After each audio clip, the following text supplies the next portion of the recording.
Welcome back. In this video, I'm going to show you how I changed the brake pads and rotors on my buddy's 2018 Toyota Tundra. This is going to be pretty straightforward, so let's jump right in. Alright, the first piece of hardware you want to remove is the long spring in the back. This will be easy. You just need to pull the top away from the caliper, kind of like that, and then do the same for the bottom, and then you can remove it. Now this spring is going to be similar. You want to pull the two sides out. However, as you can see, the spring is held in by the bottom pin, so let's remove both of them. If yours are loose like these are, you can push them in like this and then you can pull it straight out. If yours are stuck due to rust and corrosion, you can use a punch like this or a small screwdriver and then hammer it out, just like that.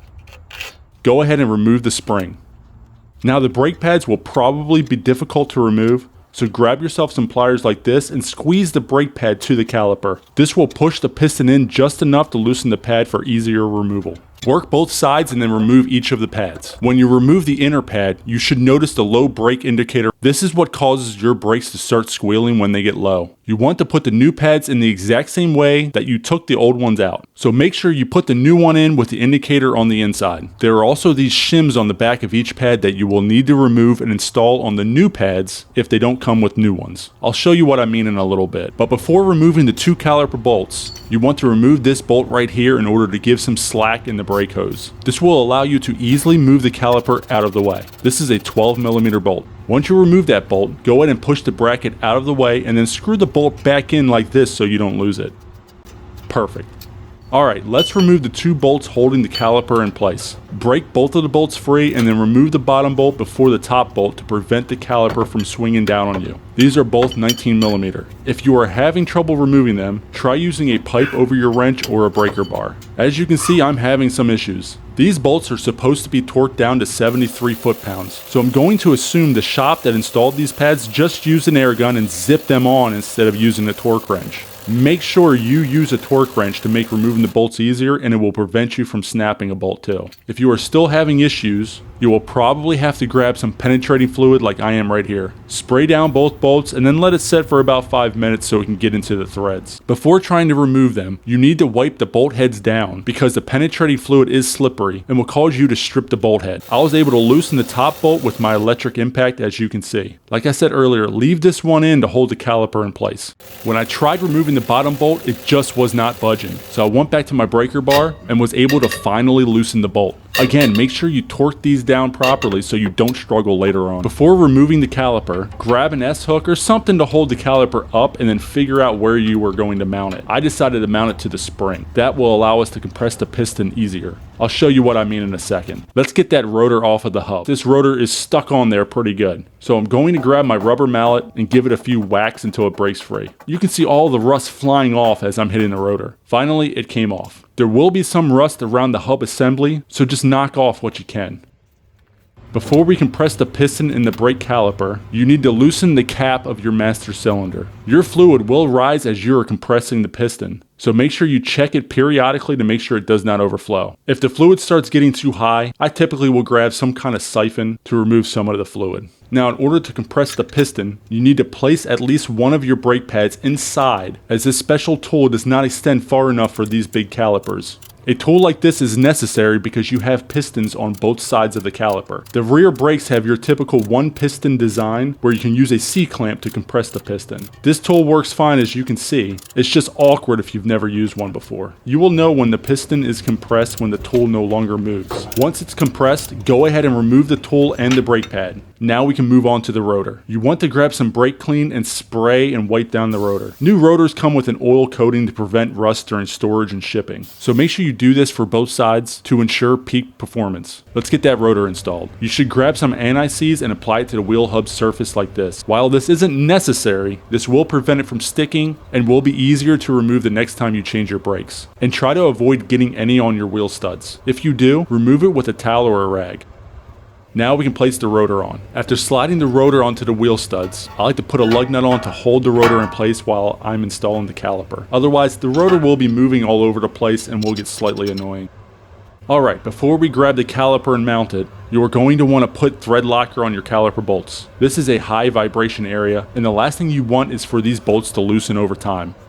That looks good. Now you can release your caliper from the S-hook that is holding it in place, and then you can place the caliper in the correct mounting position.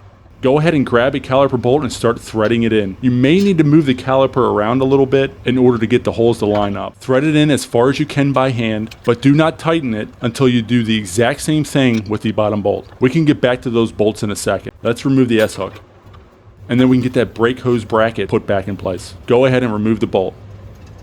Now you will notice two holes. One is obviously for the bolt and the other is for the top part of the bracket. That helps to hold it in place while you are threading the bolt in. I'm going to add some thread locker to this bolt as well to make sure it won't back off. Now we can tighten the bolt down. This should be torqued to 11 foot-pounds, or you can just snug it down like I am doing, just like that. Alright, so now we can get back to these caliper bolts and tighten them down. Once they bottom out, we have to torque these bolts down to 73 foot-pounds. There's one. And there's the second bolt. Now we can move on to the brake pads. Make sure you grab one with the wear indicator and one without it. Before applying brake grease to the new pads, we need to remove the shims from the old ones. There will be two on each side. This old pad does not have the wear indicator, so I'm going to place them with the new pad that also does not have the wear indicator.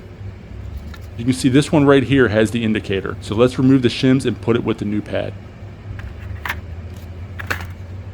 Now go ahead and give yourself some room to clean off the old shims. I'm going to spray these down with some brake clean and then use the wire brush to break up any old dirt and grease. Then you can spray them down and wipe them clean with a rag or a towel.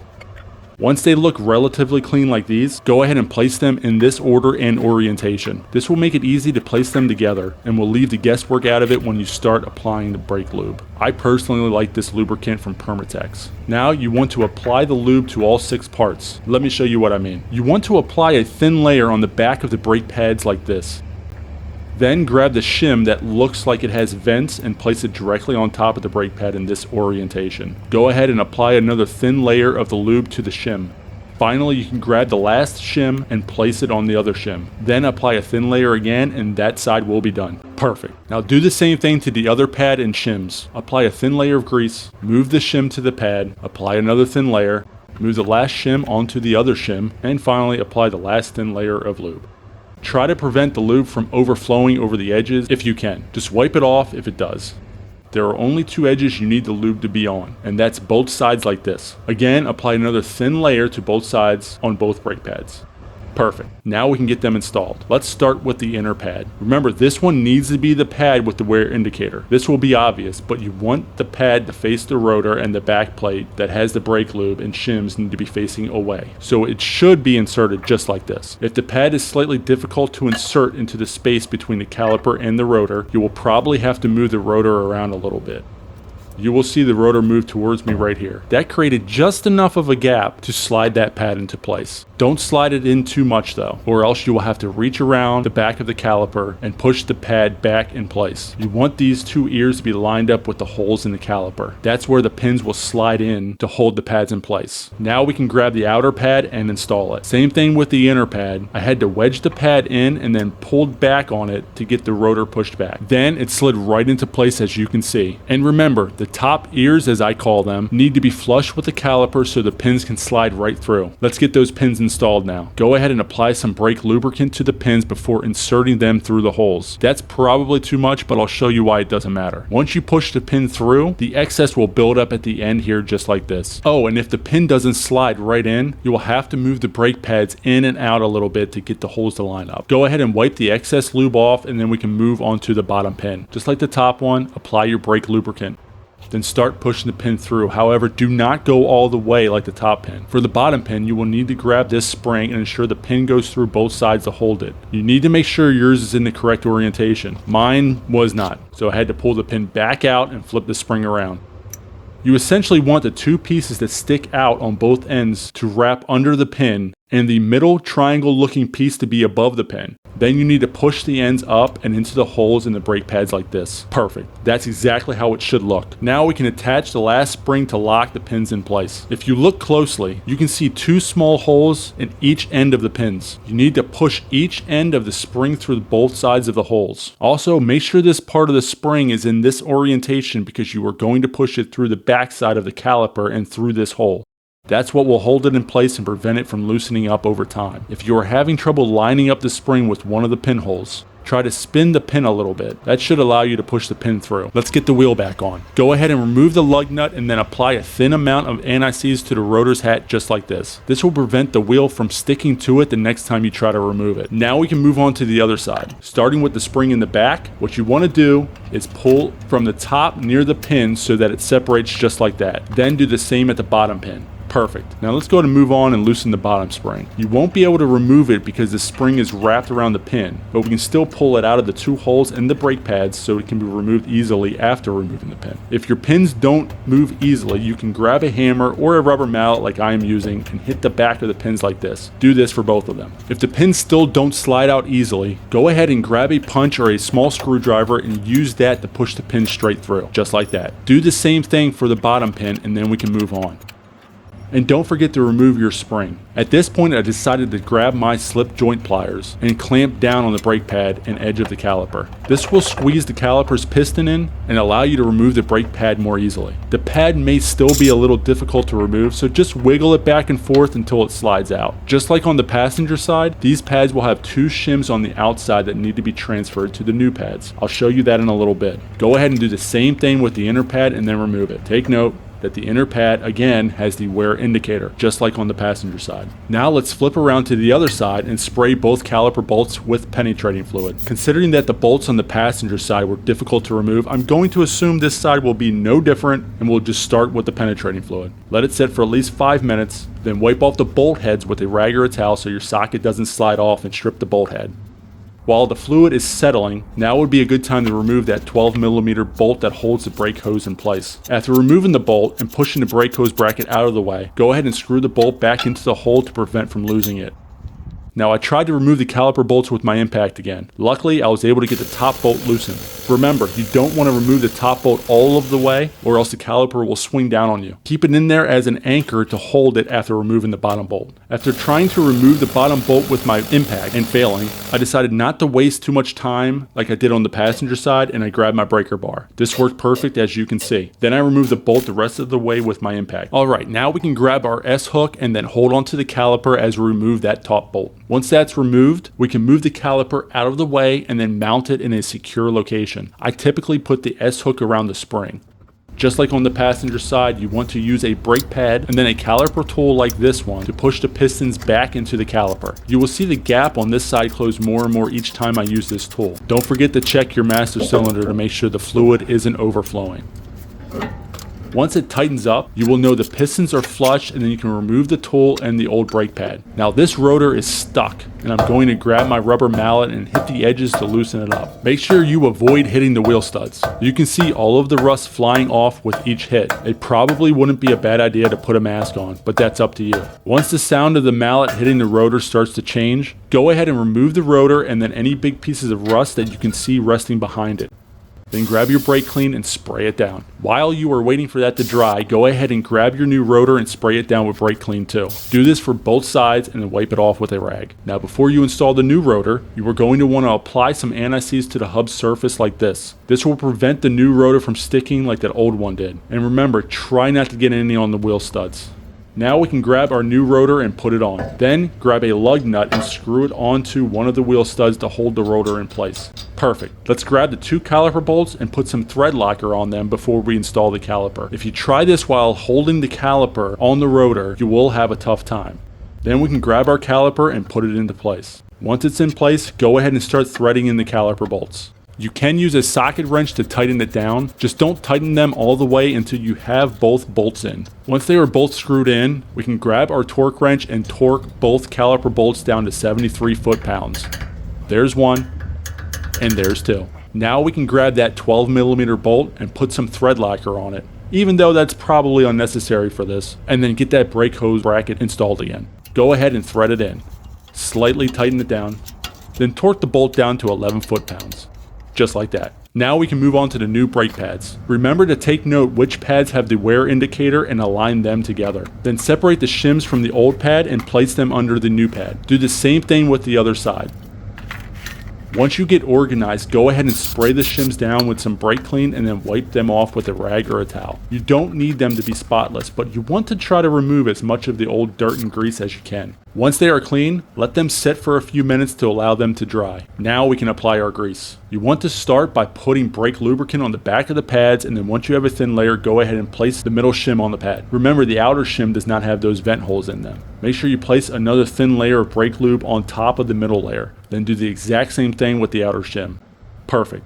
Repeat this on the other side. The reason you only want a thin layer is because these shims will flatten once the caliper pushes on them. If you use too much grease, it will leak out, and the last thing you want is grease flying all over your rotor as you are driving and trying to brake. Also, don't forget to add brake lube to the sides of the pads just like we did on the passenger side. I had to go back later to apply it because I forgot. Alright, I'm going to start with the pad that has the wear indicator. Remember, this goes on the inside. And also, just like on the passenger side, you may need to wiggle the pad back and forth just to get it to set. You will be able to pull the rotor towards you, but you want to be careful if your hands have grease on them. You don't want to get that on the rotor. Eventually the pad will slide into place. Try to align the holes in the pad with the holes in the caliper. This will make it easier to get those pins installed. Let's do that now. Grab your first pin and apply some brake lube to it. If the holes aren't aligned, you will have to push the pad in or out until the pin can slide through. Mine just needed to be pushed in a little bit, and then the holes aligned perfectly so my pin can go right through it. Now do the same thing with the back pad and then push the pin all the way through. You always want to start with the top pin because once you get that aligned, the bottom pin will most likely slide right through without issue. That's beneficial because we need to slide the pin through the bottom spring. And if the holes in the pad and the caliper aren't aligned, then it would be slightly more difficult to do that while holding the spring. I'll show you what I mean. After cleaning up the excess brake lube, go ahead and grab the bottom pin and apply a thin layer of grease to it. Now you can slide the pin in, and as you can see, there was no resistance because everything lined up. Go ahead and push one end of the spring over the pin, and then as you were sliding the pin in the rest of the way, make sure the other end of the spring is lined up with the pin so it goes through it. Wipe the excess grease off, and then we can get that spring in place. This is easy. You just need to push the ends of the spring into the holes of the brake pads, just like that. Do the same with the other side. It's important to note that the ears on the spring, I call them ears, they need to rest on the top of the brake pad like they are right here. The spring is important in pushing the pads off of the rotor just enough so they aren't touching as you are driving. Let's move on to the other spring. The pins have holes in the ends that the spring needs to slide through. Push one end in, and then the other. Then slide the middle part in through the hole of the caliper. That's all there is to it. This spring is responsible for holding the pins in place. Again, if you haven't yet, now is a great time to remove that S-hook that we were using to hold the caliper earlier. Let's get that wheel back on. First, you need to remove the lug nut that was holding the rotor in place as we were mounting the caliper. Then grab your anti-seize and apply a thin coat to the rotor's hat. This is the part that connects with the wheel and will prevent it from sticking in the future. More on that later in the video. Brakes. Now you are going to want to grab a 17mm socket, and then you want to remove these two bolts right here. These are your caliper slide pins, and removing them will free the caliper from the caliper bracket. Let's get them removed. You may have some trouble loosening them as rust and debris can lock these pins up over time. If yours are tough to remove, grab yourself a breaker bar, or do what I'm doing, which is put a pipe over the end of your wrench and then use that for more leverage. That should break the pin free. As you can see, it helped me. Now do not remove that top pin yet. You only want these pins loose to start. Do the same with the bottom pin, and then we can move on. Once the bottom pin is loose, go ahead and remove it. Then loosen the top pin almost all the way until it's ready to come out, kind of like that. Now you can either use a S-hook like I used on the front brakes, or you can grab the caliper and place it directly on top of the bump stop on the leaf spring right here. This is a perfect mounting place for the caliper, and it will prevent it from falling off as you were working on your truck. Now we need to remove these two 19mm bolts to get the caliper mounting bracket off. I zipped it off some more with the impact and then removed both bolts by hand. The caliper mounting bracket can now be removed. You can also remove the rotor. There will be a little bit of resistance, but you should be able to pull it straight off. When you install the new rotor, you will have to adjust the, adjuster, which is this mechanism right here. You can adjust it by spinning this gear. I'll show you how I did it later on. Since these drums are enclosed, a ton of brake dust settles inside here, so you want to spray it down with some brake clean. Look how much cleaner the adjuster looks now. Spray them down with some brake clean and then wipe them off with a rag or a towel. These don't need to look perfect. All you want to do is remove as much of the old dirt and grime as you can. Now we can move on to our caliper bracket. There are a total of 4 metal clips on these brackets to hold the brake pads in place. It's a good idea to replace these, as over time they will wear down. Also, it helps that they aren't very expensive. Go ahead and remove 2 of the clips from one side.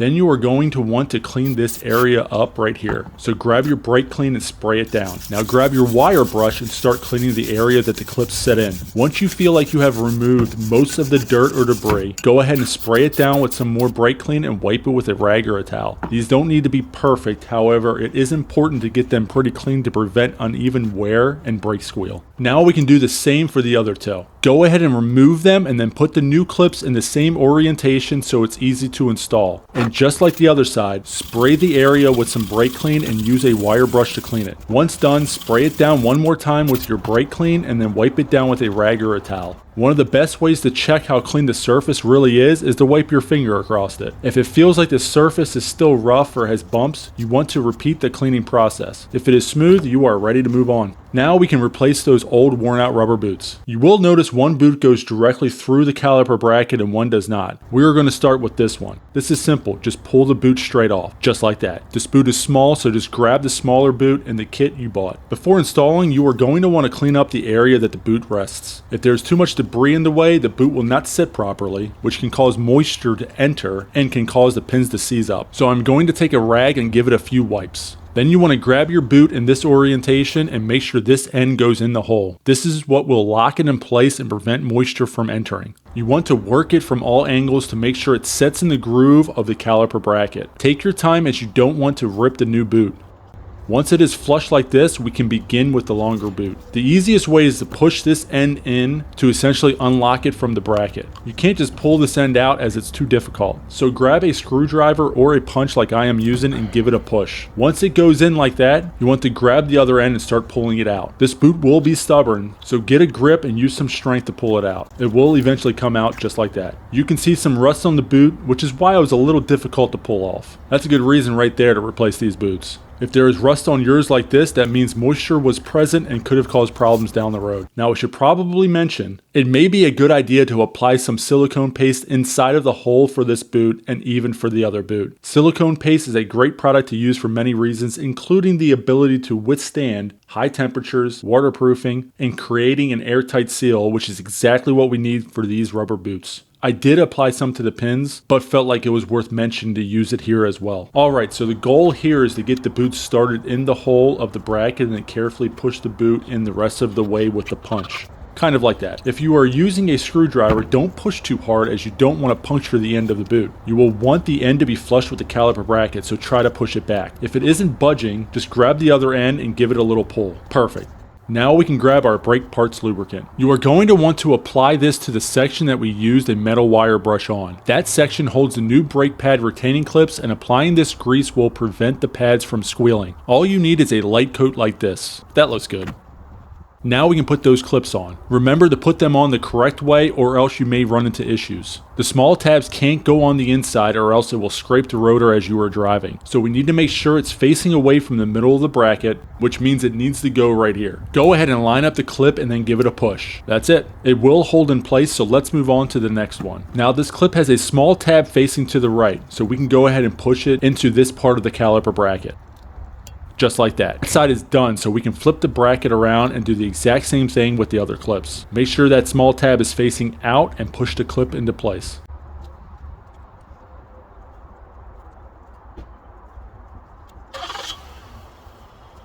Do the same with the last clip.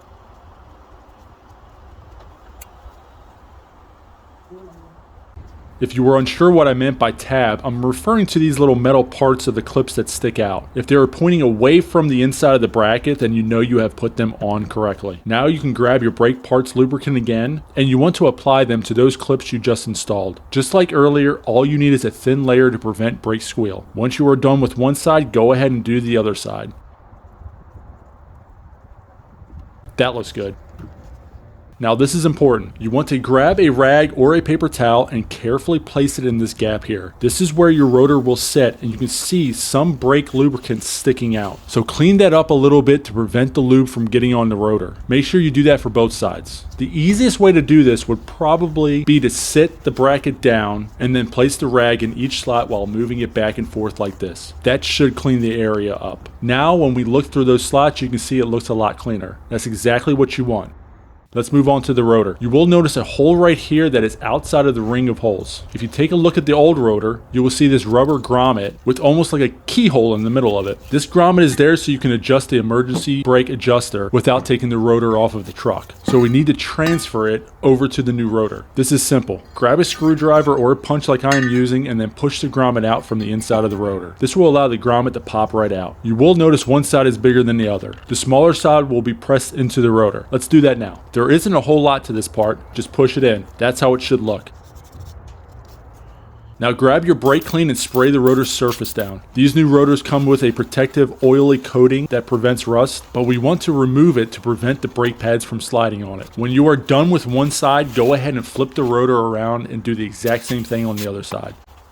Now we can start putting everything back together. Let's start with applying some anti-seize to the hub surface to prevent the rotor from sticking later on. A thin coat like this will work just fine. Go ahead and grab your rotor and take note of where that adjuster is. So now we can line up the wheel studs with the holes in the rotor and then press the rotor into place. Okay, so this is important. You want to feel a little bit of resistance when pressing the rotor on. If yours slides on very easily like this one did, go ahead and take the rotor back off, carefully placing it on the ground like this with the hat of the rotor facing down. And then we can adjust the e-brake. You are going to want to spin the adjuster just like this, which is clockwise from this angle. You will only need to turn it once or twice, but I did more to show you something. Now if the adjuster is turned too much, the inner pads for the e-brake will push out too far. Then when you grab your rotor, you won't be able to push it on at all. You can see the wheel studs are lined up, but I can't push it on. So take the rotor off and this time spin the adjuster counterclockwise to pull the e-brake's pads back in. You want to do this while checking with the rotor over and over until the rotor pushes back on the studs. As I stated earlier, you can do this with the rotor still in place. You just have to remove the flat grommet. But I'm doing it this way because I feel like it's easier and also because it's easier to show you how this works on camera. At some point, you may have turned the adjuster too far and will have to turn it clockwise again. Just keep doing it until you can feel some resistance on the rotor. Just like this. There's enough resistance telling me that the e-brake pads are in a good place and I'm able to still push the rotor all the way on. That's exactly what you want. Now we can get that bracket installed. You won't need to do this yet, but I'm going to apply the silicone paste to these pins so I don't have to worry about doing it later. Again, just like with the brake lubricant and anti-seize, all you need is a thin layer. That looks good. Now before putting your bracket on, go ahead and apply some thread locker to the caliper bracket bolts. Just a couple of dabs like this will be just fine. Then place your bracket over the rotor and start threading the two bolts in by hand. You want to do this by hand to prevent cross-threading the bolt if you decide to use an electric ratchet. Once they are hand tight, go ahead and torque them down to 70 foot-pounds. I have seen different torque specs for these and the caliper bolts online, and it seems most people torque all four of those bolts to 70 foot-pounds. Just make sure you check your Haynes manual or service manual. If they are different, please leave a comment below letting me know what you are seeing. That way I can update the description with the correct torque specs.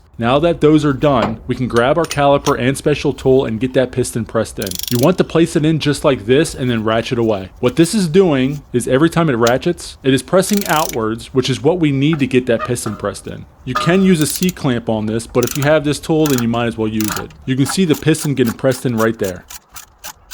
Once the tool bottoms out and you can't press it in anymore, go ahead and flip the little switch to reverse the ratcheting mechanism and then push the handle again. This will release the tool from the caliper and allow you to remove it. Go ahead and place the caliper back onto the bump stop because we need to install the brake pads first. Before you just put the pads onto the bracket, you will need, I know this is repetitive, but I'm going to say it again, a thin layer of brake lubricant on the back and a little on the little nubs on the side of the pads. That's how it should look. Now when installing, you will see there is a small curve to the pad. That part needs to face the bottom and the larger curve up top. Also, when pressing it onto the bracket, you want those two nubs to slide into these two ports on the metal retaining clips we installed earlier. Try to keep it even and then press it in all the way. Perfect. If the shim pops up for any reason, just go ahead and press it back into place until it's flush with the back of the brake pad. Do the exact same thing with the other side. Apply grease to the back of the pad and then on the two sides. Now carefully press the pad into place until it sets flush with the rotor, just like that. Now you can grab your caliper and carefully place it over the bracket. The main thing to pay attention to are the boots. You want to try to compress them before sliding the caliper into place, or else they may be pushed back and the holes will not be lined up with the holes in the caliper. You can see I'm trying to push the caliper slide pin in right here, but it's not going in because that bottom boot is not setting correctly. If this happens to you, do not force the pin in place or else you may damage the boot. Just readjust the boot and caliper as needed until the pin can slide right through. Perfect. Now do the exact same thing with the top pin. Make sure the boot and caliper are lined up and then push the pin all the way in. Go ahead and give both pins a couple of turns by hand to get them started. This is always a good idea to do before you use your ratchet or else you may run the risk of cross-threading. Now you can grab your ratchet and tighten the pins down until they bottom out. Alright, now we can torque these caliper slide pins down to 70 foot-pounds. There's one, and there is two. Applying some anti-seize to the rotor's hat like this to prevent the wheel from sticking to it down the road. Try not to get any on the 5-wheel studs. If you do, make sure you wipe it off with a rag or a towel. Alright, now we can move on to the other side and finish the rear brakes. We can start by removing the two 17mm caliper slide pins. You can use a breaker bar or place a metal pipe over the end for additional leverage. Once both pins are loose, go ahead and remove them. There's one, and there is two. We will clean these up in a little bit. Once your caliper doesn't lift right off, go ahead and pull them back like this. That helps compress the piston just enough so you can remove the caliper. And just like on the driver's side, I'm going to place the caliper on the bump stop right here. Now we can break loose those 19mm caliper bracket bolts. This time I'm going to use a breaker bar. I had good luck with both of these, unlike the other side. You can remove both brake pads now if you want. They typically will pull out just like this. However, for some reason the back pad would not. This isn't a big deal because you can easily remove them with the bracket off of the rotor. Once both bolts are removed, you can remove the caliper bracket. Now with it off of the rotor, you can see it's easy to remove that old pad. This one had plenty of pad left. However, since we are already replacing all the other pads, I'm going to replace these as well. Now go ahead and remove the old clips and place the new clips right under them in the same orientation. Once that's done, bust out the brake clean so we can clean the area the clips rest in. Spray it down and then use your wire brush to clean the area. Spray it down again to wash away the dirt and debris. Then do the same thing for the other side. You can see how much cleaner they look when doing this. Go ahead and give the area a wipe with a rag or a towel and then feel it with your finger. You want it to feel smooth. If there are bumps and it feels a little rough, make sure you use the wire brush some more to remove the foreign matter so those clips can set flush and allow the brake pads to move properly. Now you want to grab your brake parts lubricant and apply it to the same area that you just cleaned. And as I said 100 times earlier, you just want to apply a thin coat. Here's a fun little game. How many times in this video have I said apply a thin coat? Keep in mind I also said it for the anti-seize and silicone paste. Let me know in the comments what your best guess is. Also, you should probably remove the old rubber boots before applying the lube to keep things clean. So let's remove those now. Starting with the longer boot, you will want to use a screwdriver or a punch like I am using right here. Push this end in, remove the screwdriver or punch, and then pull the boot straight out. This one came out easier than the other side, and you can see why. There isn't any rust dust on the inside of the boot, so moisture did not enter and seize anything, which is exactly what we want. Now the other side is easy. Just pull it straight off. Oh, and don't forget what I said earlier. It's probably a good idea to apply some silicone paste to the inside right here where the boots go in to help keep out moisture. Starting with the small boot, push it into place and then work the edges in to get it to sit properly. That's how it should look. Moving on to the longer boot, you can place it over the end of your punch and slowly and carefully push it into the caliper bracket. If you are using a screwdriver, be very careful as you do not want to push too hard as you will run the risk of piercing the boot. You want to push it in just enough so the end sits flush. Now we can grab our new clips and start inserting them into the bracket. They can easily be pushed into place. And remember, the small tabs need to be facing out. So the left side, they need to be on the left, and the right side needs to be on the right. Just push it on. You can see they both fit perfectly into the groove of the bracket. Let's do the same thing with the other side and then we can move on. Again, tab on the left faces to the left. Push the clip into place. And the tab on the right faces to the right. And then push that clip into place too. Now that the clips are locked in place, you know what comes next, right? Yep, we need to apply yet another thin layer of brake lube to the clips. Perfect. Now place your caliper bracket just like this so we can clean up some of that brake lube. And place your rag or towel in like this and then give it a few wipes. Do this for both sides and that should do it. You can see by looking down the tunnel that it looks very clean, which is exactly what we want. Let's get that old rotor off of there. Just pull it straight off. then clean up the new rotor by spraying it down with brake clean and wiping it dry. Do this for both sides. Don't forget to remove that grommet from the old rotor and transfer it to the new one. Just push it out from the back and then push it onto the front of the new rotor. Now, clean up those caliper slide pins. Then spray down the wheel hub where the e-brake assembly is. While that's drying, go ahead and apply some thread locker to the caliper bracket bolts. Okay, so now we can get that rotor installed. Just like the driver's side, you want to find the adjuster and then make sure the grommet rests over it if you decide to adjust the e-brake while the rotor is installed. I'm going to take the rotor off each time as this is easier for me and we'll keep adjusting as needed. Eventually, you want there to be a little bit of resistance when you put the rotor on. And if you go too far and the rotor won't go on at all, then you need to spin the adjuster in the opposite direction. This will pull the pads back in and allow you to place the rotor back over the hub. Once you are able to put the rotor on and you feel some resistance, you are good to move on. Now you can grab the bracket and carefully put it into place. Then grab one of the bracket bolts, which you should already have thread locker on it, and then begin threading it on by hand. Do the same thing with the bottom bolt, and then you need to torque these down to 70 foot-pounds.